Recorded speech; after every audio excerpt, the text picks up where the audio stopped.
Sonya and Sasha, for real. You're listening to BRIMBANK Live on Live FM. This is the Sonya and Sasha for Real show. We have such an amazing guest today. And how do we get our guest, Sasha? We stalk them. Actually, we don't even stalk them. We just bump into them at the airport because we hang out at airports. And then we hope to God that they're going to remember us. Probably won't, but we stalk them and then get them through there. Right. So just a second. I have to do the proper intro here because you can do a proper intro. It's big. It's really We've done big. some research. We've done some research. I have Googled a bit. Right. You know her as the person who makes us ugly belly laugh on shows like Have You Been Paying Attention? Husey, We Have a Problem. The Masked Singer. What else have we got, Sonia? She's frozen, so therefore I'm going to keep doing the reading of that. She calls herself a lesbitarian, which that is the coolest way ever to call yourself.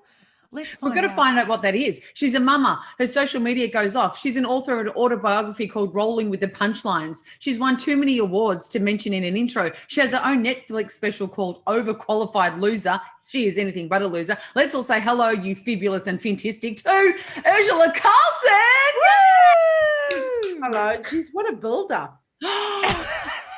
And I was like, who have you got? That's interesting. Who's joining us?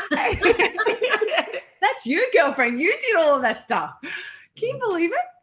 Yeah, no, I can't. You know what? On my Facebook memories that came up this week, that 10 years ago this week, I quit my job, hashtag the financial global financial crisis hit, and I lost my job.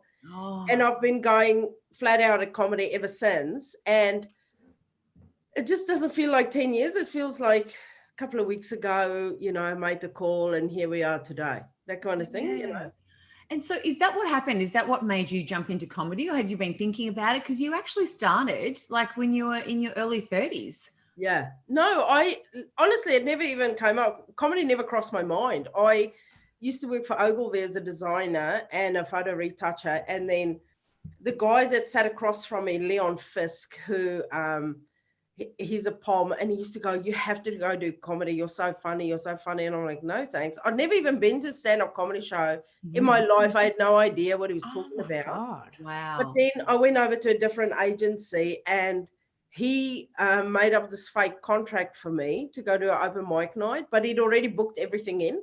And I'd only been in New Zealand for a couple of years. So I felt like I have to go because I want to look like I'm a good sport, and kind of, and because everyone's already like, yeah, do it. And I had like 4 beers in me. So I'm like, yeah, I'll go do it.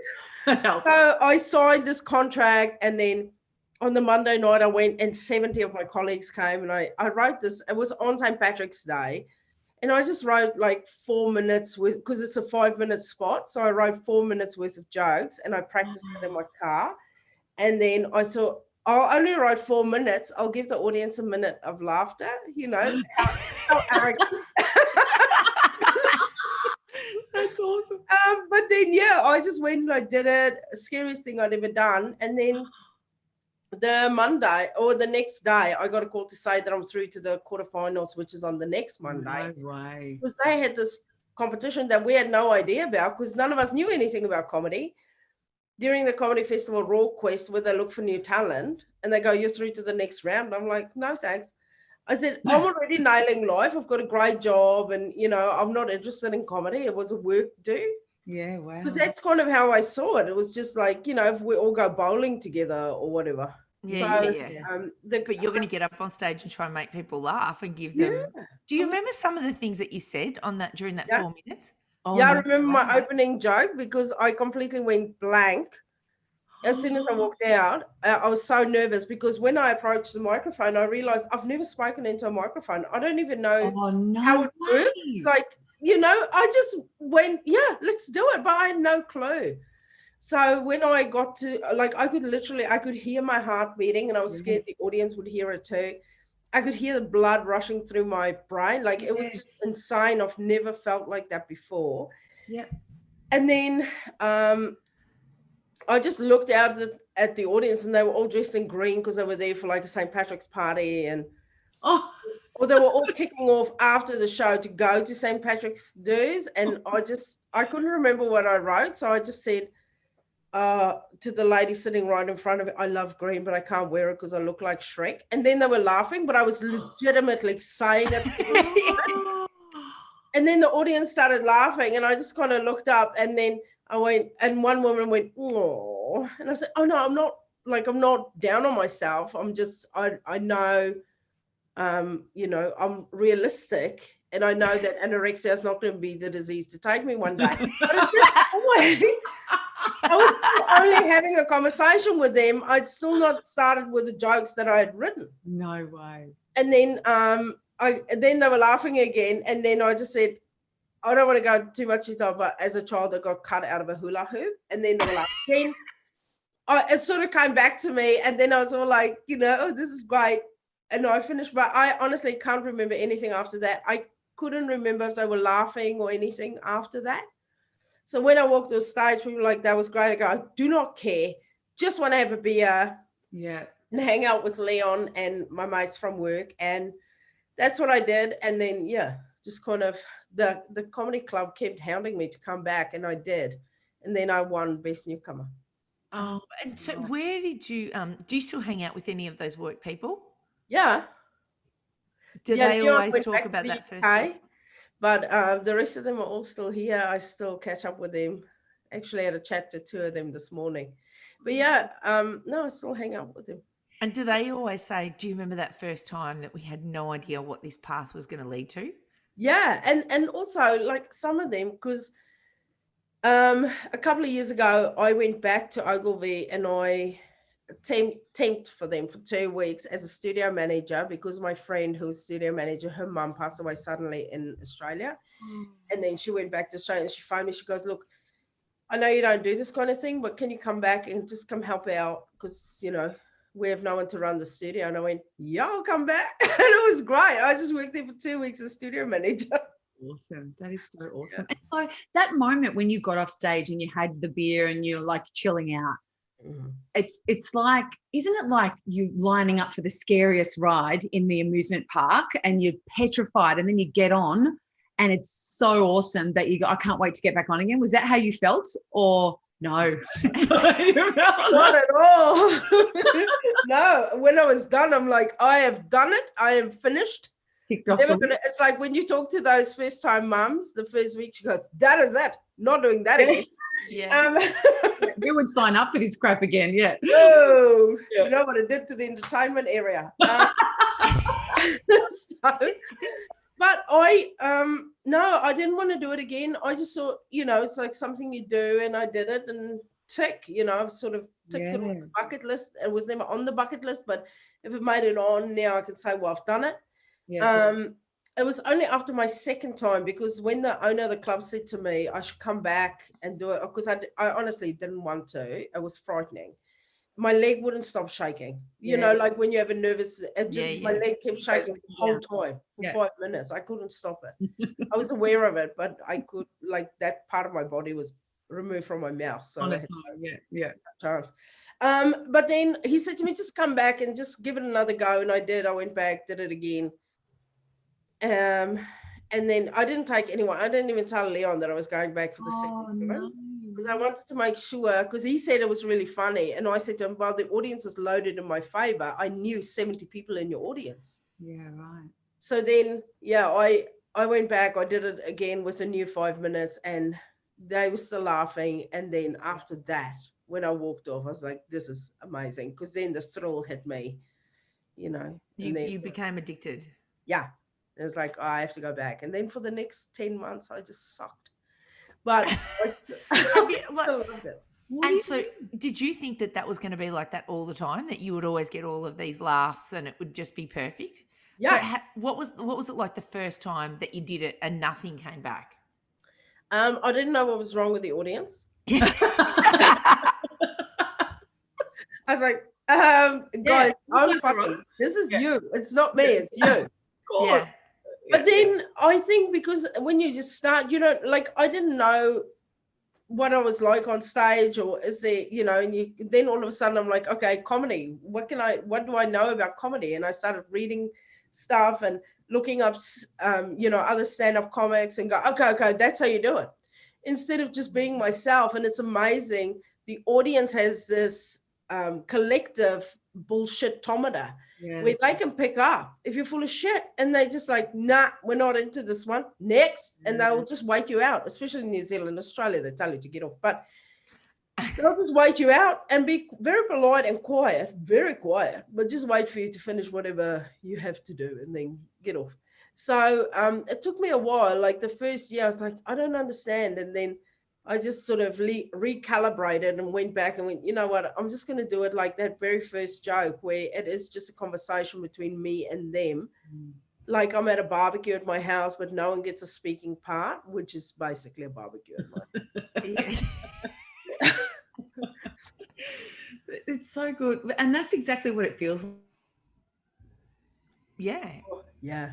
With us. It's just, it's really chilled, and, you know, there's no, it's not contrived at all. It just feels like it's your thoughts that are coming out and that we're just chatting. I think that's why everyone loves you so much, like that, you know, it happens like that. That's why I get hugged a lot in the mall. Yeah. Oh, do you? Yeah, people come up to me you at the airport. even during COVID. I was walking with my kids to the park every day, and people would come up and just go, "Oh, give us a hug," and I'm like, "Kind of have this thing that's killing everyone, but okay." You know? I think that I hugged you at the airport, and I'm really sorry, but because you kept us so entertained during lockdown, so entertained. Like your stuff that you were putting out about your kids was exactly the stuff that we were thinking about, and you were not scared to say it.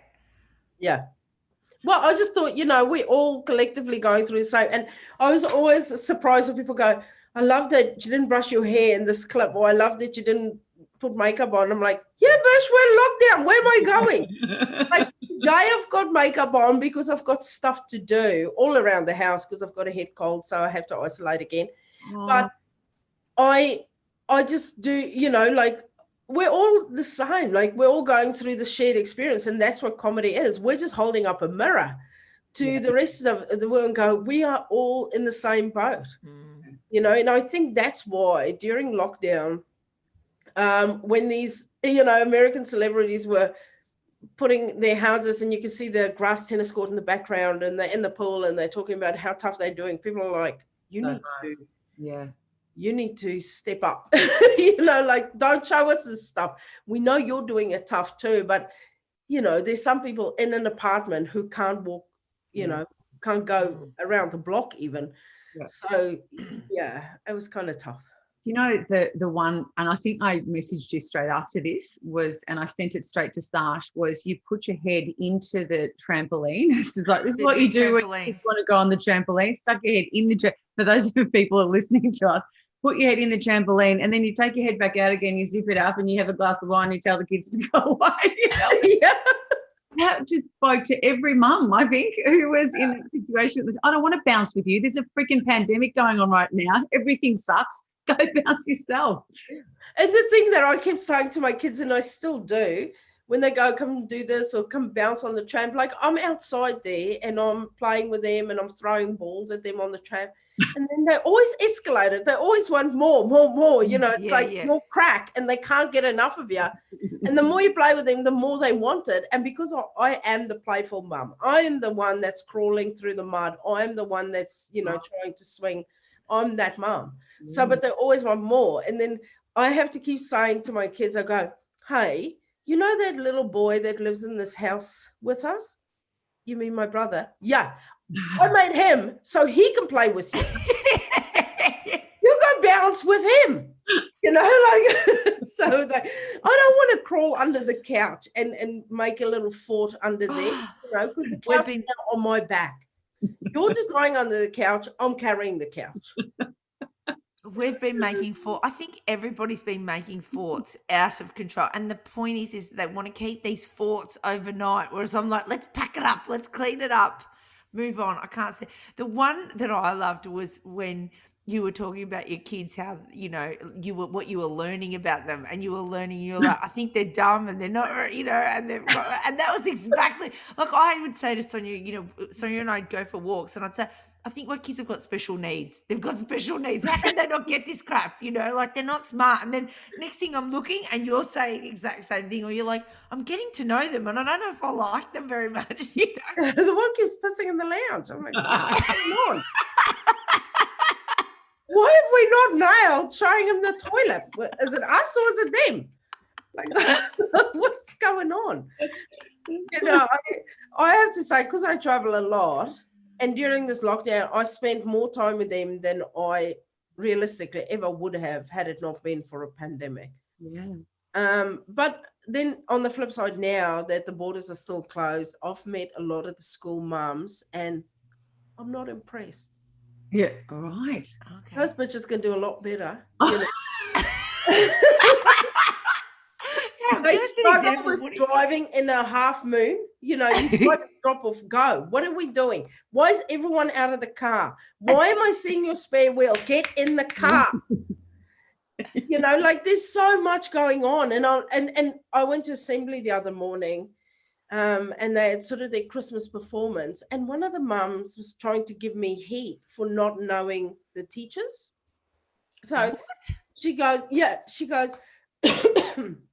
excuse me, she goes, yeah, she was talking about a teacher. She goes, you probably don't even know half the teachers here. And giving me that, mums. And I go, no, because I work. At work, like most of the mums, like it's rare to have a stay-at-home mum that can just be here every day at school. Lucky for you, I'm not that mum. I've got shit to do.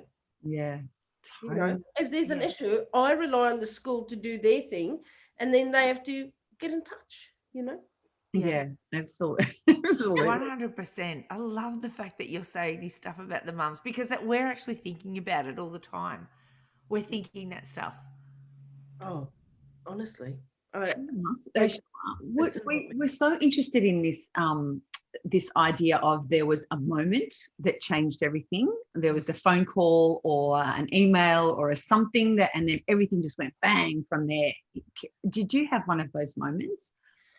Well, I did, but as a teenager, and that has unlocked a lot of those moments for me. So as a teenager, I got expelled from boarding school for getting into a fight with a teacher and his wife. And then I went Wait, to Go back. Go back. Yeah. What's that? What happened? Know that it's part. all in my book, Rolling with the Punchlines, where there was a teacher and I was sort of, so this is in the 80s, and I was in charge of the primary school hall. And on Sunday mornings, what do little kids like to do but run up and down the hall, right? Like that's, and make a hell of a noise. So no one sleeps in when you have a little kid on a Sunday. And then the teacher and his wife, their house is adjacent to the hall, and they would send their 2 primary school kids into the hall so that they could sleep in on a Sunday morning. And of course, they're all making a huge racket. And then this is when they could still hit us, right? So the teacher's wife, who had nothing to do with the school or anything, came in and yelled at the kids and then took a wooden spoon and gave them all one smack on the bum, but then I was just waiting and she didn't smack her kids. So then I said, you forgot those 2. Oh, yeah. And then she goes, I shouldn't be sassy to her. And she tried to hit me, so I hit her. And then she went back in their house, got him, he came out. Then he smacked me, and then I just hit him back. And then, I got expelled. But a lot of things in your life, when you look back, you go, I could have handled things differently, but not that. I wish I'd escalated it more. But, What would you, if you could replay it, what would you do? I harder. probably would have taken that spoon off her and given her a hiding, Yeah. you know, instead of just getting slappy about it. Yeah. But then I went to town school. I had to move back home, and I was going from the city to school, and there was a new principal, and then I got a new homeroom teacher. Obviously, everything's new. And then she said to me one day, because I had a real bad attitude then, and then one day she said to me, there's no greater waste of time than regret. And when she said that to me, it's like a penny drop for me. And I thought, it's true, because there's a lot of things that I look back at during that time that I thought I shouldn't have done this, or I wish I'd done this different, you know, and especially when you're a teenager, your hormones are raging, and then that kind of sort of just went ding. So from that moment on, whenever I'm presented with an opportunity and I can't think of a good reason not to do it, I will do it. Like, unless it's going to do harm to me or anyone else, but I will always do it. I try and say yes where I can. Yeah. So whenever that stuff, like with a comedy, Leon wanted me to do it, and then I thought, I can't think of a good reason, like it can't harm me, so I should do it.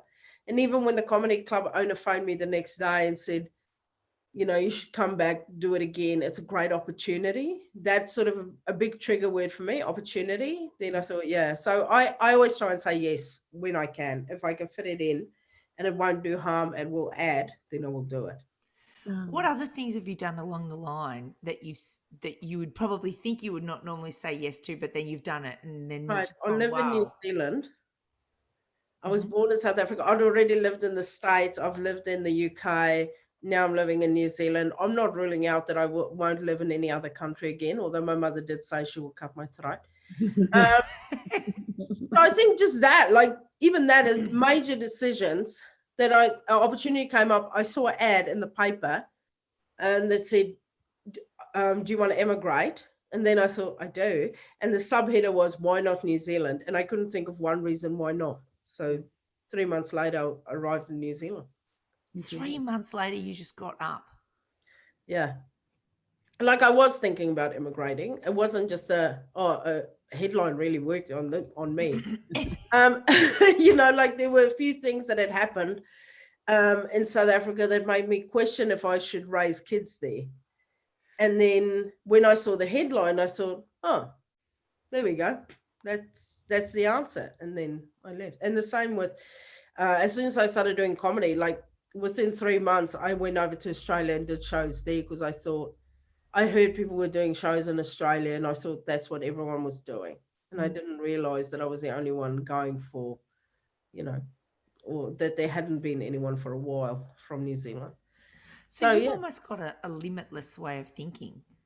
Yeah, if it doesn't do harm, I'll do it. Right. Okay, we need to take that one on, Sonia. If it doesn't do harm, we'll do it. Yeah. You know what? You know how you said before about the regret. That's actually my favorite quote, and I don't know if it's before this, but it's from the movie Gladiator. Fear is never as frightening as regret.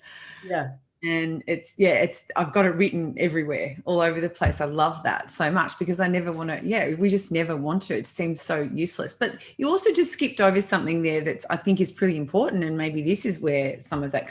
You had some pretty horrific things happen when you were living in South Africa. You had to, home invasion, people off with cricket bats and all kinds of things. Like home was really hard for you, wasn't it? Like it was a scary place at times. Yeah, but again, because I don't focus on that kind of stuff. Like I worked at the newspaper in South Africa in their production, the ad side of things. I was a production manager, and so I would sign the paper off every day. So what that meant was we would wait till the last minute. This is before digital. We would wait for the last minute and then we would sign off the paper. So if any big news stories came in, like September 11th, Princess Diana dying, stuff like that, then we pull the page 1 and 3, redo with the big stories. And so there was a lot of crime, and we got all of, like, the police would send their film to be developed and we would get a copy and they would get a copy. So we would get all of the crime photos, all of the crime news every day. Yeah.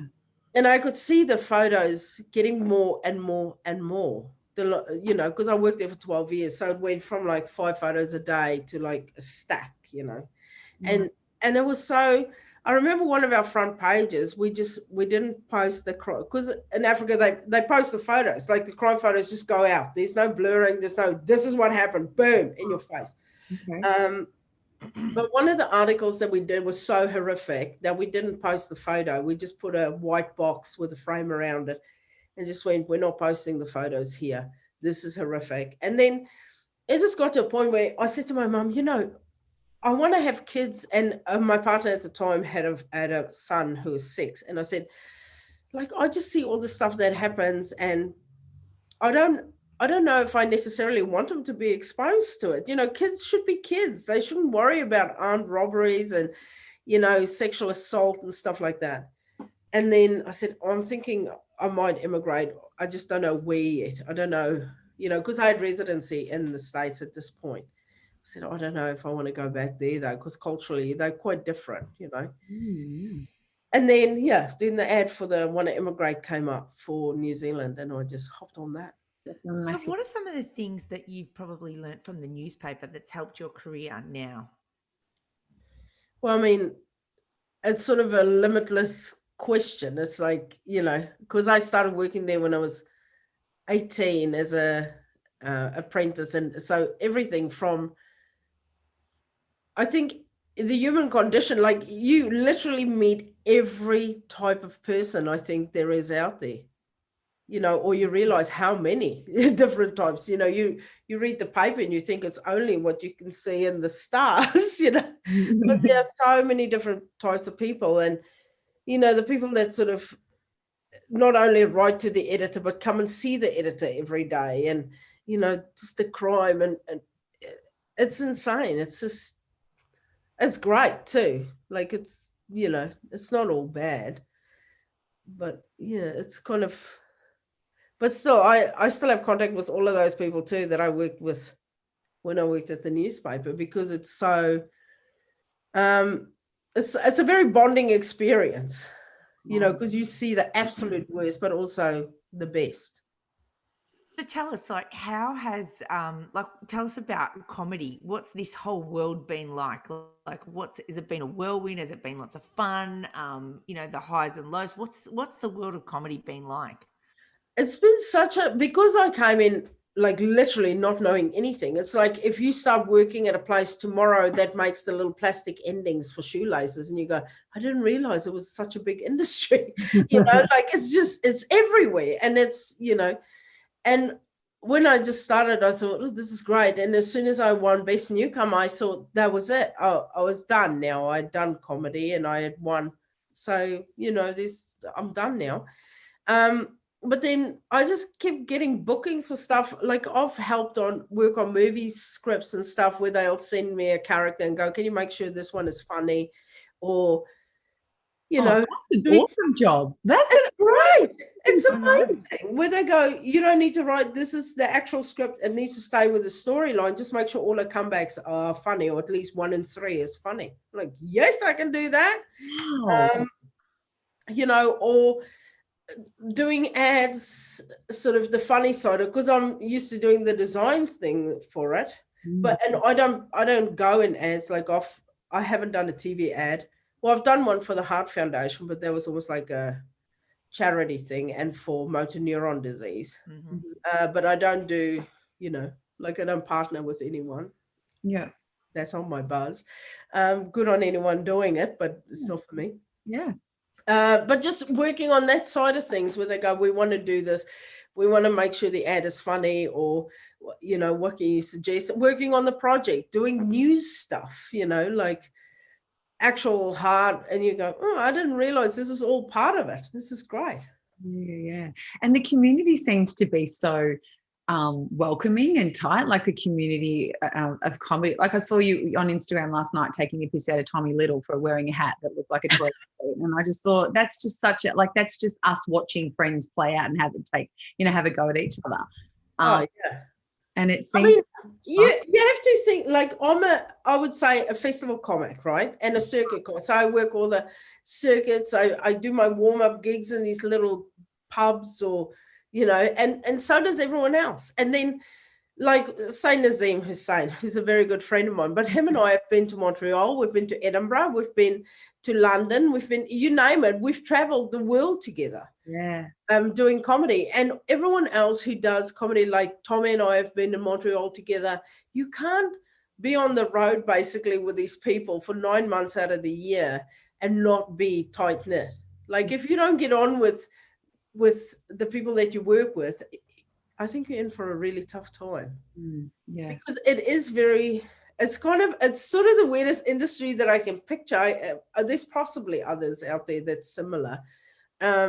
But because you work alone, it's just me on stage, it's me backstage. I'm always alone, but I'm never alone, because if I'm at a festival, as soon as I leave the room, somebody will be there, go, oh my God, Nazim, that was a nightmare. Or, like when him and I did our first Edinburgh together, and Edinburgh is it is tough. Why? And we were flying together. We spent as much time together as we could, and he would come and hang out with my kids because I had the whole family there. Oh, wow. You know, sort of just to have that kind of touch of normal. Do you know what I mean? Yeah. But yeah, it's tough. And then we've got friends like him and I have this whole sort of bubble with Irish comics from New York and comics from the UK, you know, and we're the ones that always do the festivals together. So it is very tight knit. Yeah. Do you miss your family with all that travel? Yes and no. Yeah, we get it. Don't worry, we get it because we do travel too. And so there are lots of times where you go, no, I'm not missing anyone. FaceTime have changed it. And you know what? This is actually a friend of mine. Her dad, she's the same age as me, and her dad is a commercial fisherman, or was a commercial fisherman. He's retired now because we're nearing retirement age almost. Anyway, and she goes, her dad would go away 3 months and then be home for 3 months, then be away for 3 months, then be home for 3 months, you know, on the fishing boat. She goes, it never occurred to her that it was weird. And then she went to middle school, so as a teenager, and she was talking about her dad and the stuff, you know, the surprises that she was going to get. And her friends were asking her about these things, you know, these surprises. And she goes, what do you mean? Like when he comes back, he always brings me a thing, you know, and it's like a box with surprises in. That he would collect over 3 months at the various places that they dock. And her friends were puzzled. And she goes, they were surprised that her dad went away and they felt bad for her. She goes, and all she could think is she felt terrible for them that their dads never go away, because then they don't get to see him again. Like she sees her dad and how happy she is, and the surprises, you know. Yeah. I always think about that, and I go, you know, my kids, both of them, one's 4, one's 7, they've both been around the world twice. They've been to Disneyland, they've been to Africa, to Botswana, to Mozambique, to Edinburgh, to London, you know, you name it, they've been there. And then I think if I didn't do what I do, they wouldn't have those opportunities. Yeah, Totally. So yeah, if I go, oh, I'm going to be away for like recently 10 weeks, which was only supposed to be 6, but then it kind of escalated. That was really tough. But the whole time while I was doing it, I go, I'm doing this. But then when I go home, I'll be home for 6 months. And so how did you deal with that whole pandemic? Well, like were there highs and lows? Like what? You were in quarantine a lot. You were in quarantine 347 times. Yeah. I think I had more COVID tests than anyone I know. Pretty sensitized now when they shove that thing up your nose. You're like, whatever, just give us past Go it. for your Yeah. Harder. I can't be trusted around the earbud. You leave one in the house around. Put it down. 1, 2, 3. You know what? I didn't mind it, actually. I honestly didn't. I was so the whole time I never watched anything on Netflix. I did a lot of writing. I did a lot of podcasts. I did a lot of you know, hey Mark, your wife loves you a lot videos for people. Yeah. So yeah, I kept busy. I drank hot coffee and I had bubble baths and I didn't sit on the plug. Like that was my dream scenario, you know. I didn't mind it. I was angry. Not angry. Angry is wrong. I was pissed off when we were in Melbourne and I had to isolate we had the outbreak on set. Yeah. And then they said we have to. Singer, wasn't it? Yeah. On the Masked Singer, so we had the outbreak, and we had the outbreak on our last day of filming. Oh. So then the next morning, 7 o'clock, I was bound to fly back to New Zealand and to do 2 weeks of quarantine here. And then they go, no, you have to isolate for 48 hours. So I was like, all right, 48 hours, I can do that. So I sort of psyched myself up. 48 hours going, you know, and then it turned out I was a close contact. So then I had to go into quarantine for 2 weeks waiting. And that 2 weeks really made me pissy, you know, I was sulking because I didn't build it up in my mind. Like if I know I have to do something, even if it's shitty, I go, okay, let me think about it. These are the good, these are the bad. This can be the best possible outcome. Mm. So then I always go, okay, fine, like just white knuckle through it, you'll be fine. Make sure you do something constructive in that time. But because I didn't picture this, you know, it wasn't part of the vision board, I got real shitty. But then I said, like, because at that point I'd made a video every single day, and the amount of people who would slide into my DMs go, you know, I've had such a bad depression, your videos have done this, or thank you so much, or, you know, my mum just got diagnosed with cancer. I was FaceTiming people's mothers. Like, that's the kind of time I had. You know, people going through cancer treatment would go, this is happening, I'm really dark at the moment. And then I would FaceTime them and go, mate, you're fine. Like, I would sit with people and chat. But when that happened, I was real shitty. And then I said to people, I go, I'm not going to be on here for a bit because I don't feel very funny at the moment. Yeah, I saw that bit. Yeah, because I think it's important that we're honest. Go, you know Yeah. what, I'm not going through a great time at the moment. Yeah. And this is, you know, so I'll see you at the end of, or when I feel better. I still post it, you know, but I want people to know, you know, like I do have really high spirits. Like, I'm an extremely positive person. It's almost annoying, but when I get shitty, I'm shitty, but then I'm honest about it and I go, I'm not doing great at the moment. So I'm just going to focus on me for a bit. I think that's really important to be able to be really vulnerable. And that actually that was at a time when within Melbourne, when restrictions were just never ending. We didn't know when they were going to stop. Like, it was not a good feeling there was a vibe in Melbourne that was just really, really low. And then you're posting all this funny stuff.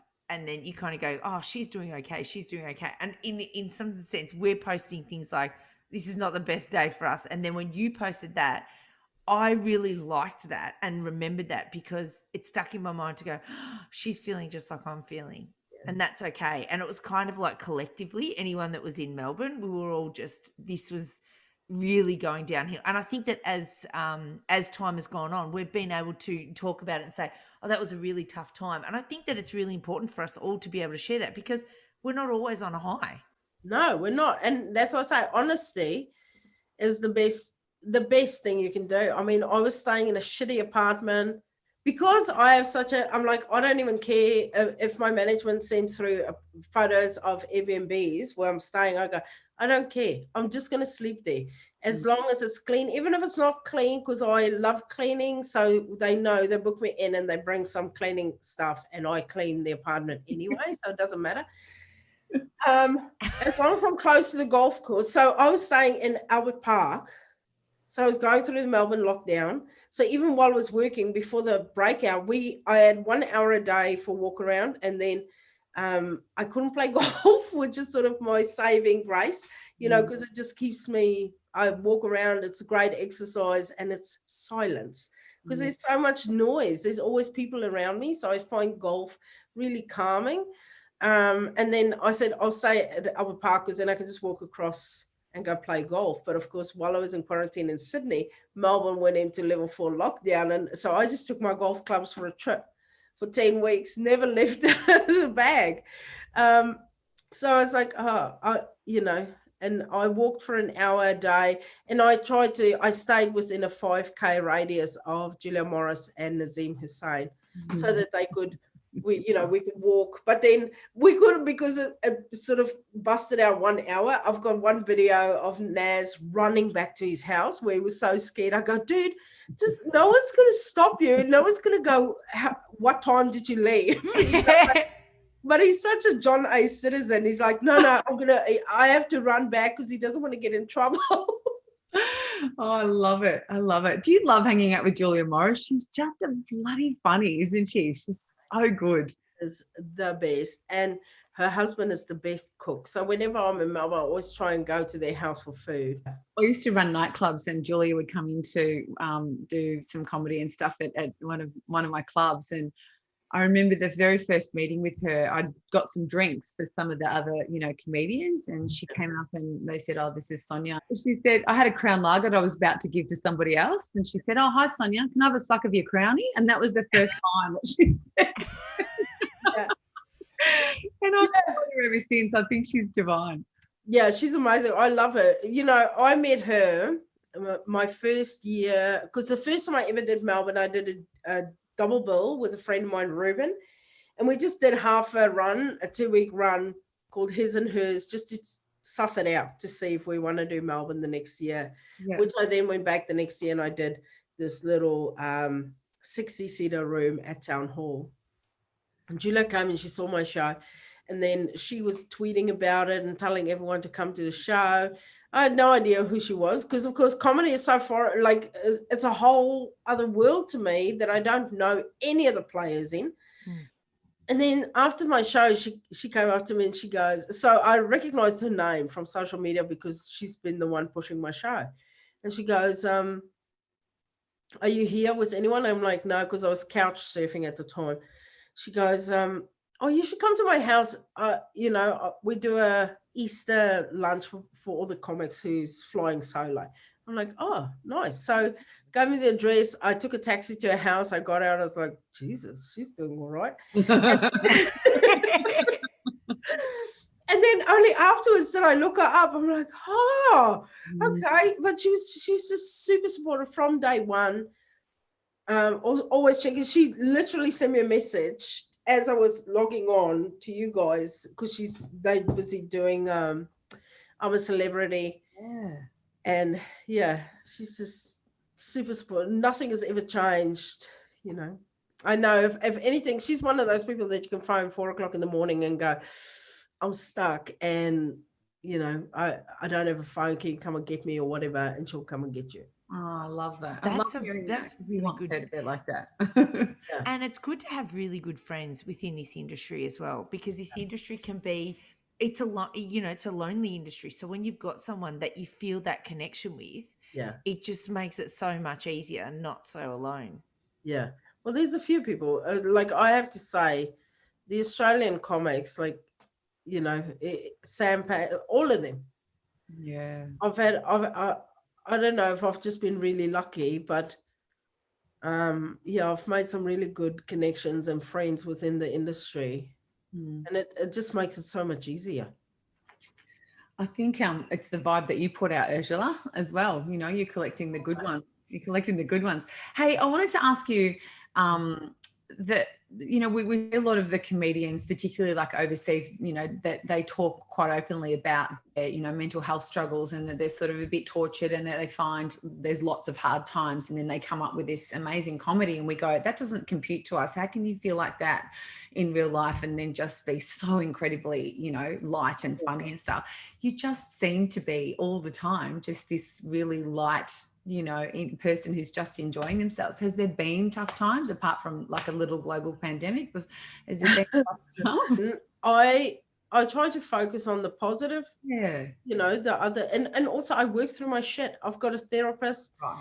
And even like I try and preempt, like before my Netflix special came out, I went and I saw it every day for a week and I said, look, this is going to come out. So I'm potentially going to take some heat online, you know, and sort of make sure preemptively, if you know, you're going on holiday with your mother-in-law, whatever, you go, okay, I'm going to need to have some emotional bricks in here to give me some tools to work through this stuff, because I realize I can't do it by myself. So hang on, you went into therapy every day before, For a because week, you know we're therapy crazy, so we love it and think that you need it in your life. Like, and I think, and it's great that if you're adult and you're sucking in air, you need therapy. Yeah, absolutely. Nicely said. So you did it every day. Tell us about that. Yeah, well, she's based in Melbourne. I'm in Auckland, so we FaceTime. But yeah, if I know something big's coming up, or there's some trigger things for me, then I go, I need to talk to my therapist, and then I'll talk to her every day, and I go, this is what's coming up, and I do everything from CBT to anger management, everything in the spectrum. Because I mean, honestly, when I don't think there's a human being alive who doesn't have something. Everything from anxiety, PTSD, you name it. There's such a huge spectrum that you can hit with a dart and you'll find something, So I think even if you're super balanced and super centered and you think everything's fine, just go talk to a therapist, have a few. If the therapist go, look, I've got nothing. There's nothing I can, because the first time I went, I was like, I don't know. I've got a bit of a Nothing temper. to see here. You Yeah. know, but other than that, I'm fine. Like the temper really helps my comedy because I feel like a lot of people are angry.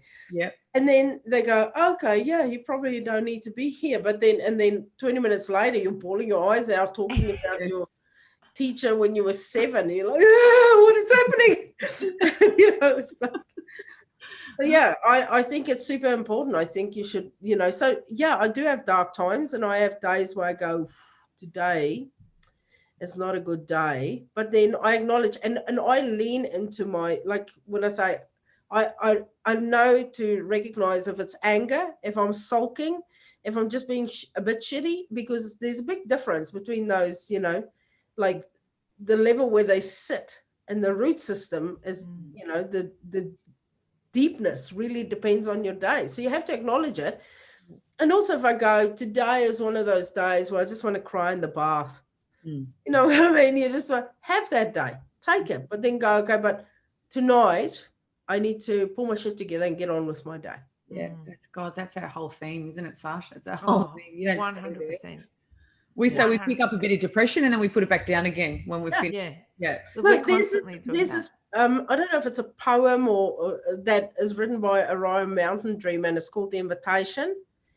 And in it, and I had it on my Facebook for a long time. I don't know if it's still there in my info. But in it, it says, I want to know that at the end of a night of despair, you can still get up and do what needs to be done to feed the kids. And that always, so when I do have a tough time, I always think about that. Can you pull your shit together and just still do what needs to be done? Yeah, amazing. We love that. Well, it's next level resilience, isn't it?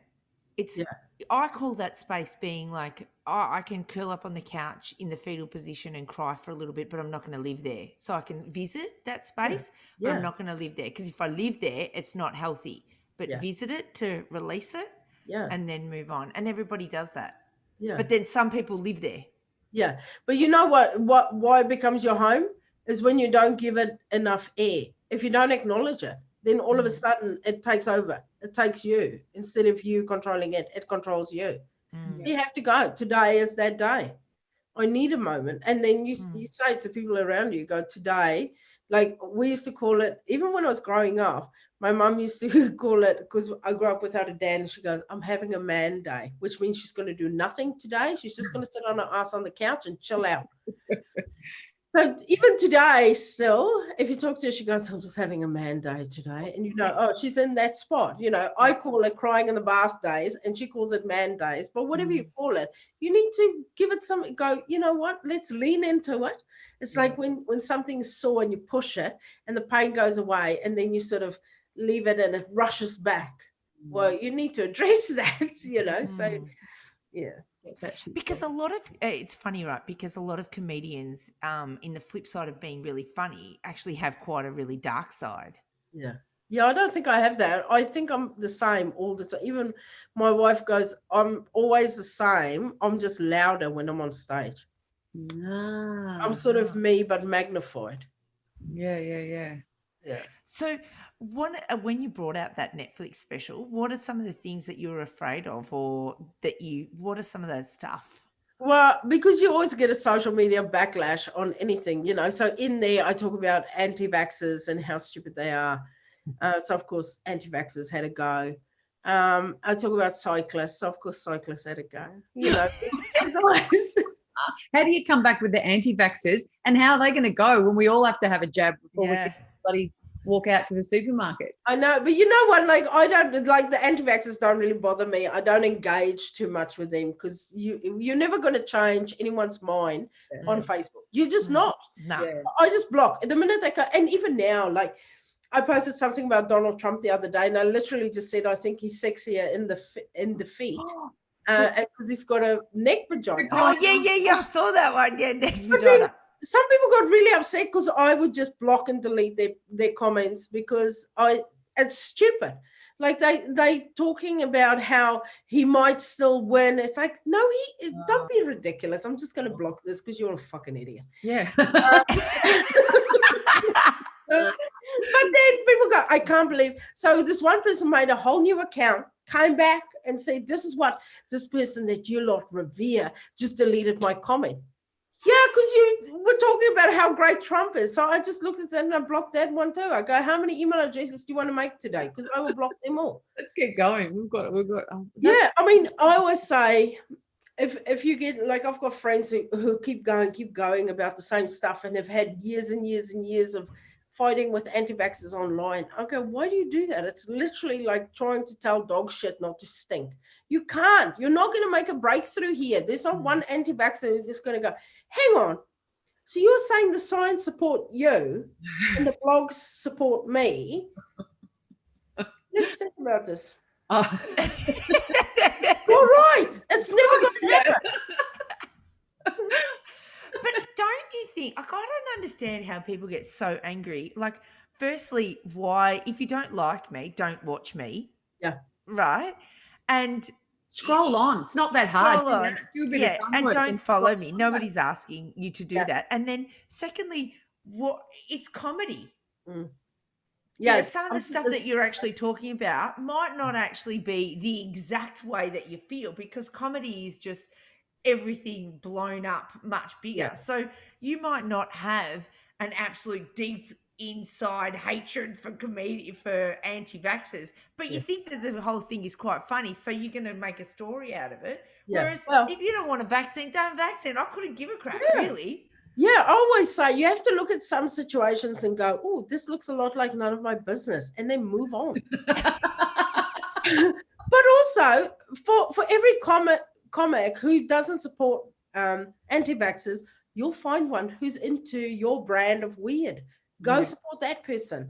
But I just, like, people who come onto my fan page, and like this one woman said to me, and I didn't diss Donald Trump because I don't think we should be bullying each other online. So all I said was, I think he's sexier now that he's, defeated.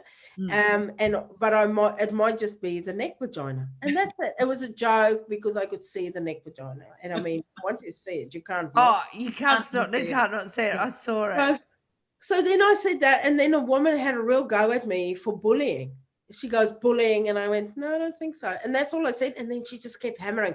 But because I then restricted her, so I could see what she was posting, but no one else could.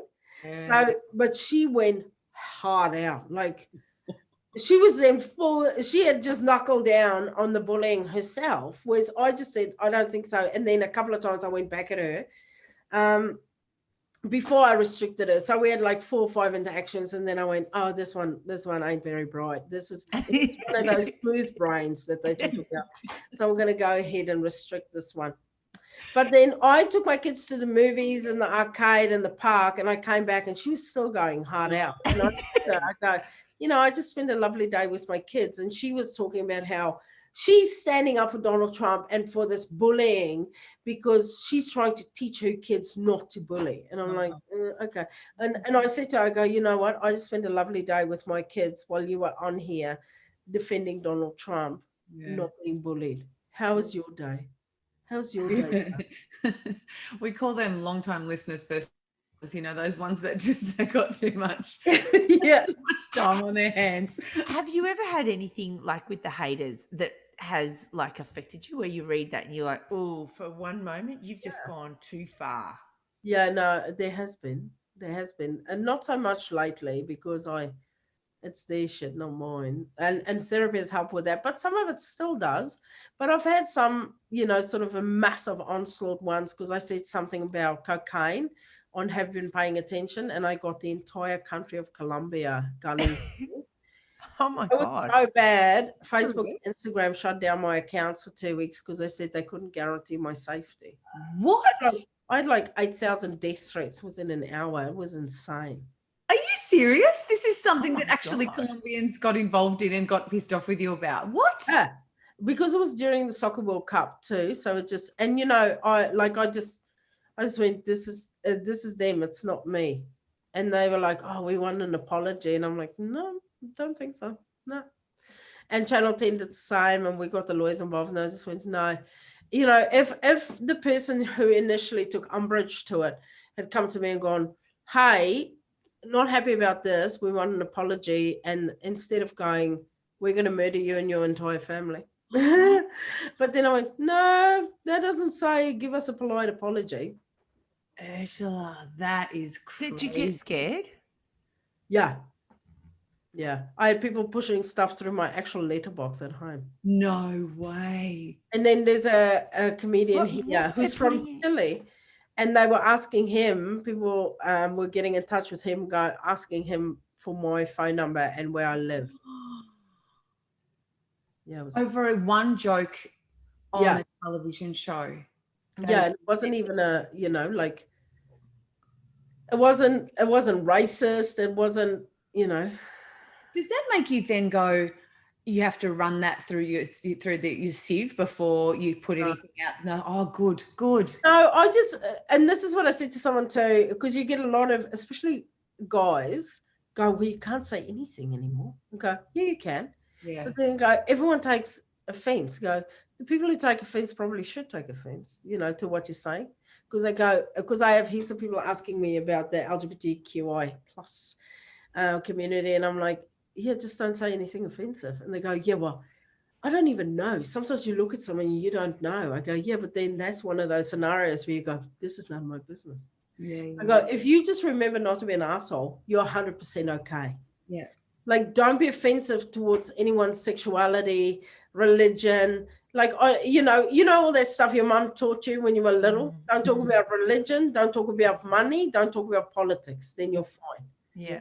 Do you have some go-to things that you won't talk about? Yeah, rape and abuse. Yeah. Yeah. I just think people come out, and I think, like, I grew up in extreme poverty, right? So I always think this could be someone's only time that they're coming out for the month or the year, or whatever. You know, like you have one social thing where you go, okay, we've booked a babysitter, we've got to have dinner, we're going to the show. Like, this is a big expense for someone who's just on a normal salary, you know. It's a big thing. So you don't want to go out. Now someone's sitting in the audience, I'm cracking rape jokes and abuse jokes and, you know, and you're hitting them on the most tender spot that they have repeatedly. Why? Why would you want someone who's just coming out to have a laugh? Why would you remind them of the most horrific thing that has ever happened? Yeah. So I don't see I wouldn't want that. You know, if you're sitting going, how's this funny? I always say, unless you yourself have a hilarious rape story about you, and you want to tell that story about how you were hilariously raped, don't bring it up. Why? It's horrific. You don't want to talk about it. Yeah.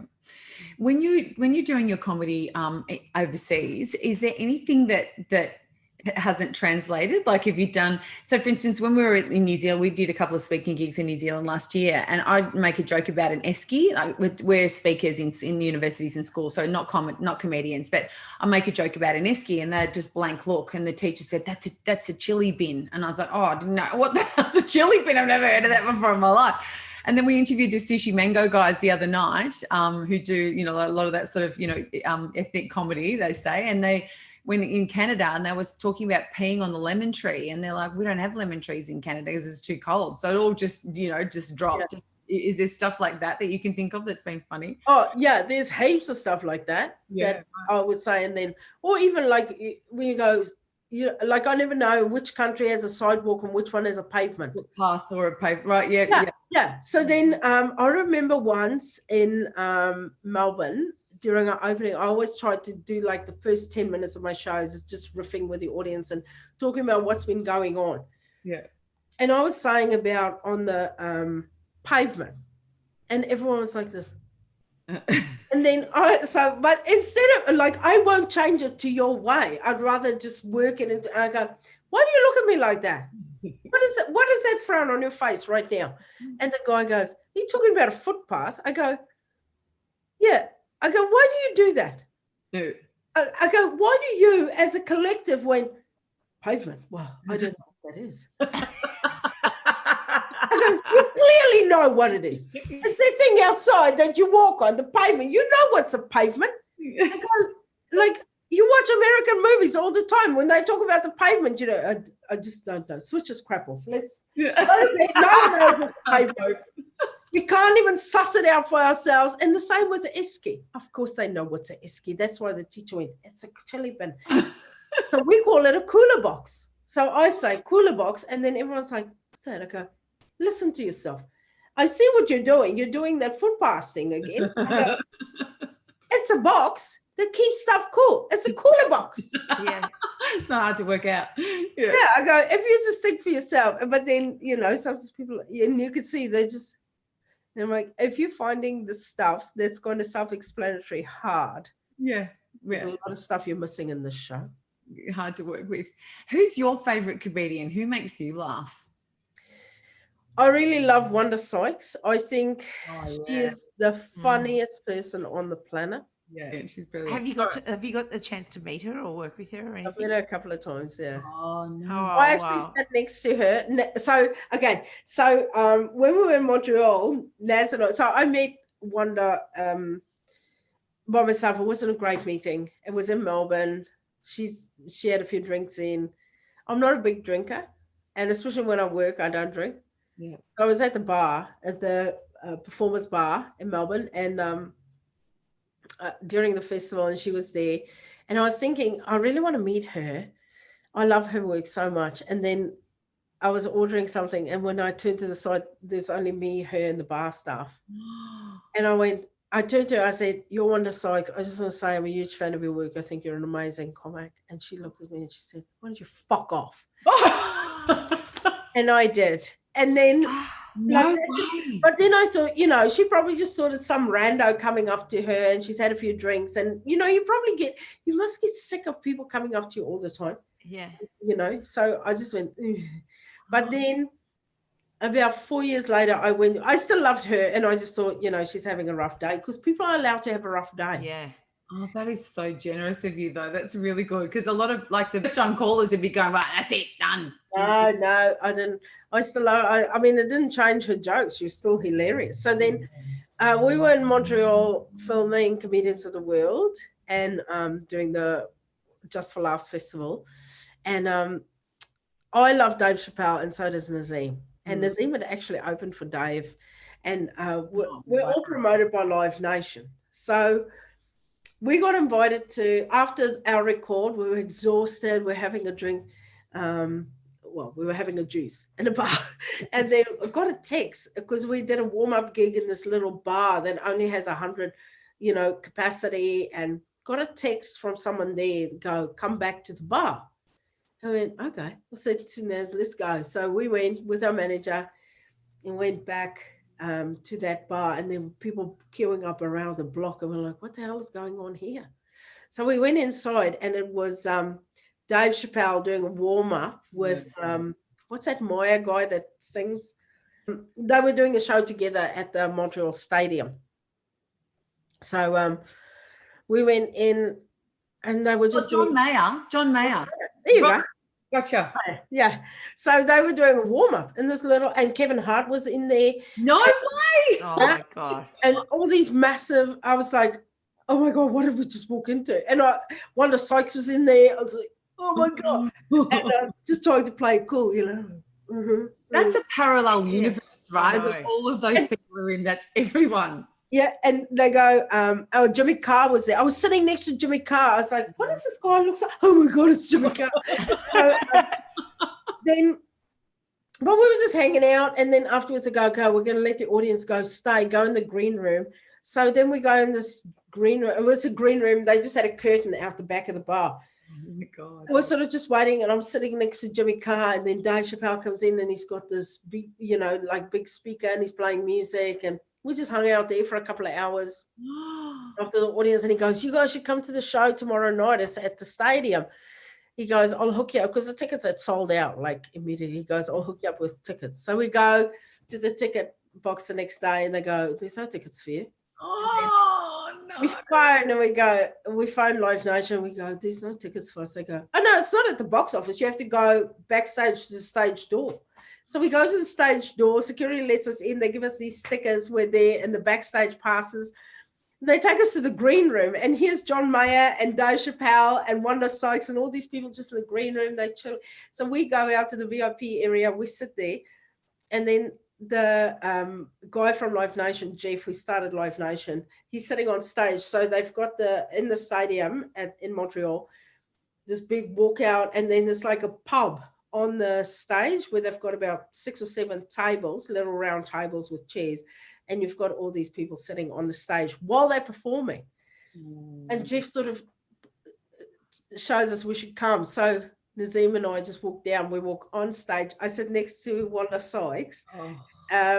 And then we watch the show while we're sitting on stage while they're performing. It's like, you know, it was insane. And what did she say that time? Like, when did you chat? Oh, yeah. No, she was great. And then she gave me a hug and she was real chill. She goes, oh, my God, your hair smells amazing. And then we went backstage and we had drinks and stuff.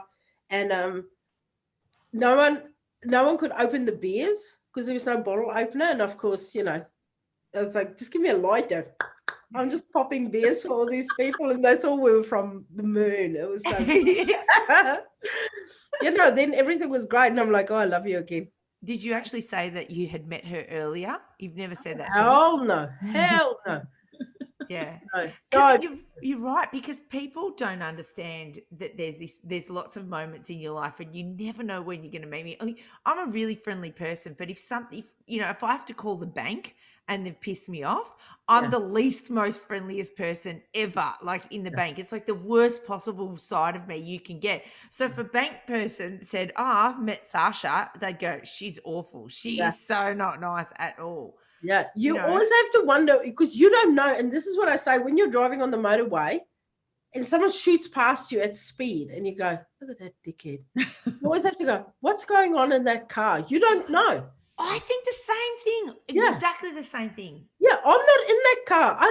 You could be on your way to hospital because your child's been airlifted to the children's hospital. I don't know. I'm not privy to your life. You know what I'm going to do? Get out of your way, because I'm not a police officer. So it's not my job to try and block you in. It's not my job to go, what's this clown up to? This is not my job. My job is to make sure I stay safe and the people in my car stay safe, and I don't do anything stupid. Even if you're just driving like an idiot because you're an idiot, then that's on you. It's not on me. It's none of my business. Yeah, true story. I think that all the time. Every time I see something, I'm like, we don't know what's going on in that car. We don't know what's going on in that person's life. Exactly. I once heard this story about this guy who was on a train and he had all these kids and they were going mental on they had 4 or 5 kids and they were going really, really psycho. And then this woman says, can you control your kids? And he said, well, we've just come back from my wife has just passed away and the kids are being really naughty and they're on the train and I've got nothing in me to control me and I have no money to get a car, nothing. And that's how I'm getting a train. And so that story has stuck in my head forever, because I think we can sit there and judge whatever, but we never know what's going on in anyone's lives. Exactly. Yeah. So similar. I remember when my grandmother had a stroke, my mother was racing but then I did a fundraiser for a children's hospital, for Starship Hospital, and this guy came in. So it's a morning tea for 600 women, all off their charts. And we should have been sponsored by Kleenex, man. There were 6 men in the room and 600 women. Wow. And this man got up and he told the story, and he had photos and stuff of their holiday up north. And they were on their boat. They've got 4 kids, and then their daughter, who's 3, they put their life jackets on and then they sort of jump into the sea and swim around the boat the whole time, like, idyllic. And when he's 3-year-old, he sort of lowered her in because she was too scared. When he lowered her in, she just went completely blue and her heart stopped. And then there was a nurse who had walked, because it's real remote up north in the North Island. And a nurse had walked like 20 minutes through the bush to get signal on the beach. She heard them screaming and she swam in and started doing CPR on the daughter. They found the air ambulance came, airlifted the daughter, and he had to then jump in a car. He just borrowed a car, jumped in it, and had to race to Auckland, which is a 2.5-hour drive. And he goes, he was alone in the car. He says, I was just flooring it. And I always think about that guy. You just see a man alone in an Audi and you go, look at this dickhead. Yeah. No, he's 3-year-old. He's just been airlifted to the children's hospital because her heart had stopped and she wasn't breathing.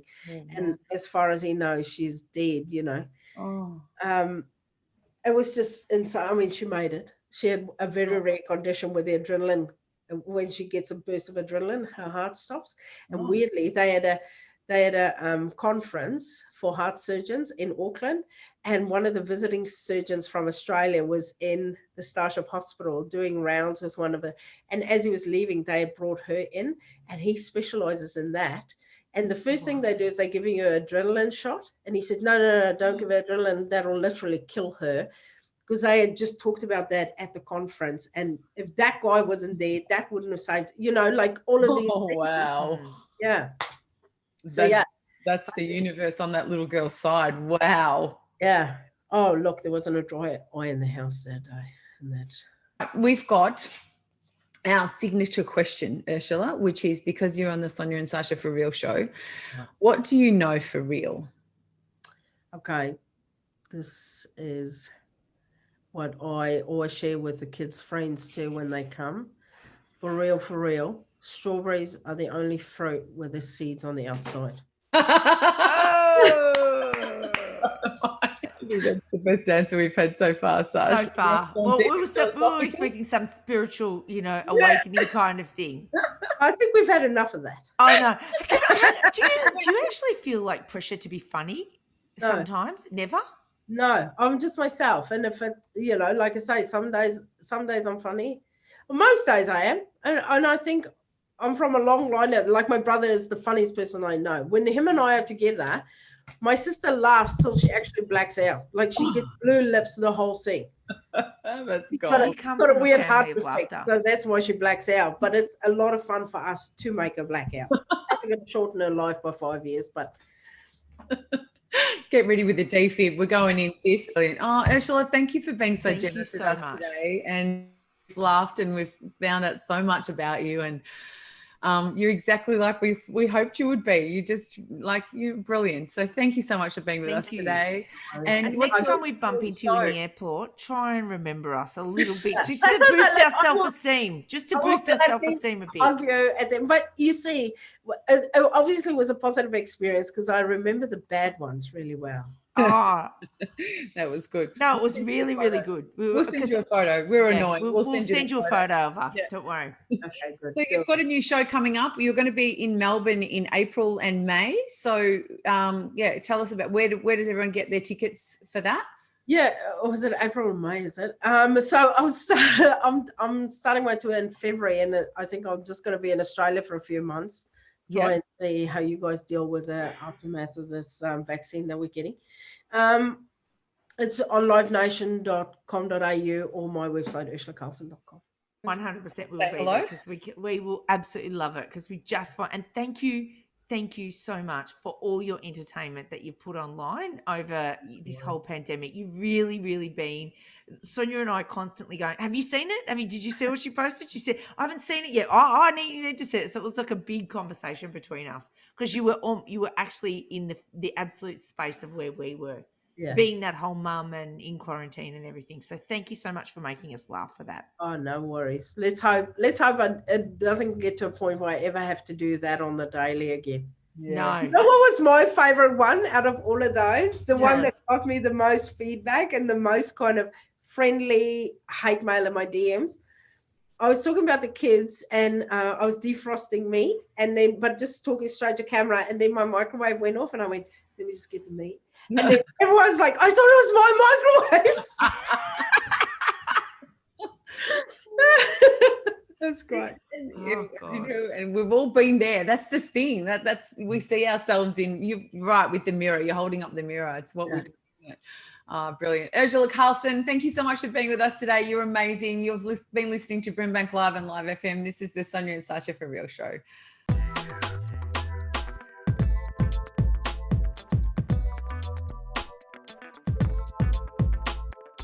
Sonya and Sasha for Real.